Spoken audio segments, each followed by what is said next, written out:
মাঝে মাঝে আল্লাহ আমাদেরকে দুঃখ কষ্ট দিয়ে পরীক্ষা করতে চান, এগুলো আমাদের জন্য খারাপ নয়। এই দুঃখ কষ্ট বিপদ আমাদের কোমরকে সোজা করে, আমাদের পায়ের মাটিকে শক্ত করে, চিল্লায় বলেন ঠিক কিনা? প্রতিকূল পরিবেশে কিভাবে বাঁচতে হয় এই দুঃখ কষ্ট আমাদেরকে শিখায়। এজন্য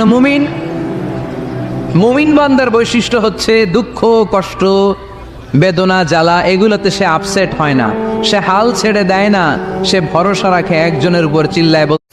মাঝে মাঝে আল্লাহ আমাদেরকে দুঃখ কষ্ট দিয়ে পরীক্ষা করতে চান, এগুলো আমাদের জন্য খারাপ নয়।